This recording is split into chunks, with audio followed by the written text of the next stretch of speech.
Hi there, I'm Louise Carr and I'm your Certified Holistic Nutrition Consultant. And again today you're joining me in the kitchen and I'm going to demonstrate 2 recipes that help to support the microbiome in your body. Our microbiome is so important. I like to think of it as this little Tamagotchi that we need to take care of and we need to feed. It's just a whole ecosystem of others that live inside of us, and they work so hard on a daily basis to keep us healthy. Our microbiome is boosting our nutrition. The microbiome actually creates the B group of vitamins for us, particularly B12, riboflavin and thiamine, and that helps us to enjoy real internal energy on a daily basis and helps to boost our metabolism. Our microbiome is also responsible for improving our immunity. It helps us to feel happy and joyful because it creates 87% of the serotonin that's in our body. What science is telling us right now is it's not our brains that are telling us how we feel on a daily basis. It literally is our gut, and we have all these phrases in our language, that gut feeling, butterflies inside my stomach. But I don't know whether you've felt that emotion where you have happiness and joy just kind of bubbling up inside your belly. It is our gut that is informing our brain how we are feeling on a daily basis using the serotonin that is made by our microbiome. Our microbiome helps to maintain the epithelial cell layer of our digestive tract. Our digestive tract is only 1 cell thick, and this is because our bodies need to receive all the nutrition from our food, and it needs to be absorbed through this cell wall and into the bloodstream.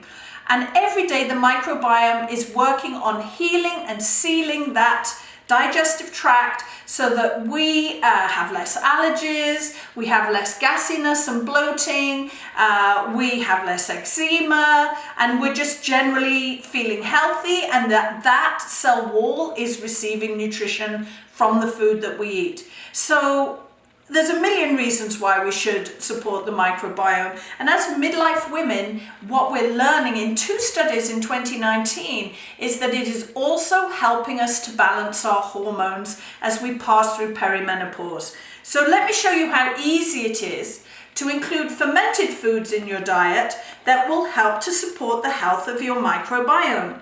What I've got here is miso paste.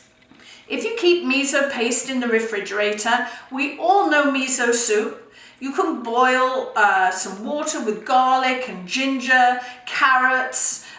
You can add meat into there and then take it off the heat and add a spoonful of miso paste to make a really tasty broth that is full of healthy microbes for your microbiome. It's a fermented food.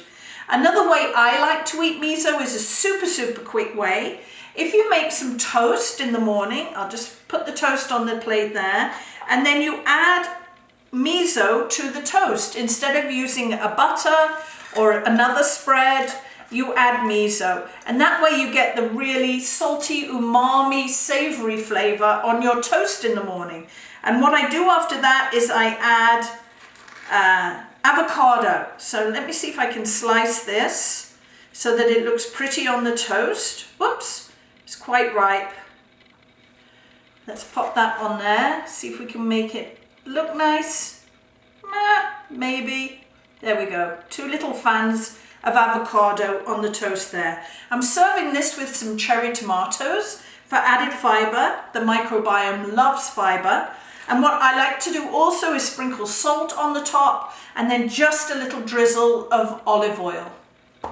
Simply delicious in the morning, takes just 2 minutes to make. It's a sugar-free breakfast that is providing you with a healthy fiber, a fermented food, and a healthy fat, and a shot of vitamin C from the cherry tomatoes. So something to consider in the morning when you're in a rush. Another thing I like to do with miso is make a dressing. I've got a jar here and I'll just show you how easy it is to add the ingredients for a sesame miso dressing. You can keep this in your refrigerator, pour it over a baked sweet potato that you've stuffed with hummus, pour it over a salad, pour it over a Buddha bowl, and that way you're introducing fermented foods on a daily basis, in a super easy fashion into the foods that you eat.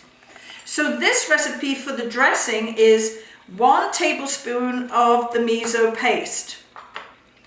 Let me just use this knife to get that in there. I'm then going to add 1 tablespoon of another fermented food. This is apple cider vinegar.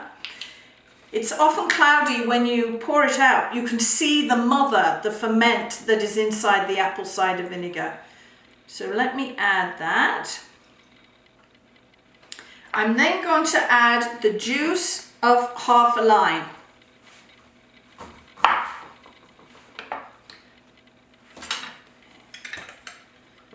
Get that into the jam jar.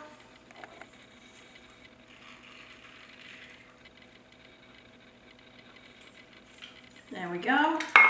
Then we get into a flavour that I really love and enjoy, and that's sesame oil, toasted sesame oil. I love the flavour, and I'll add 1 tablespoon of toasted sesame oil.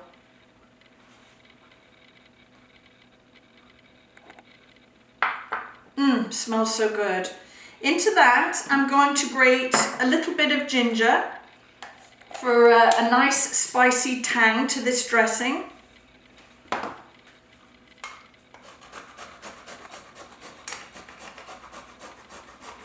Woo!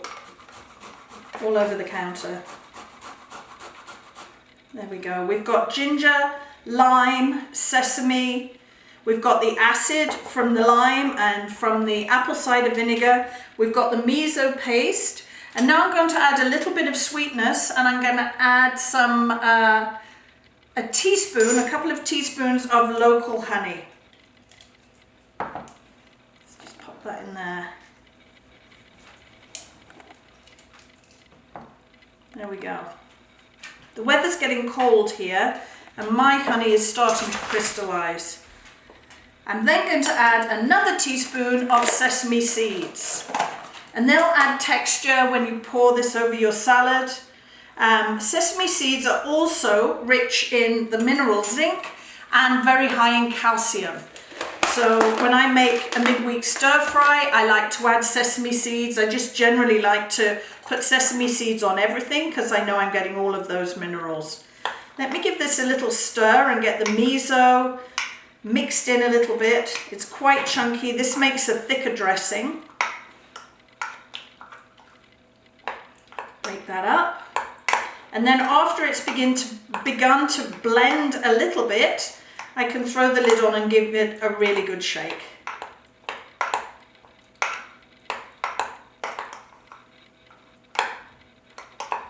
Ooh.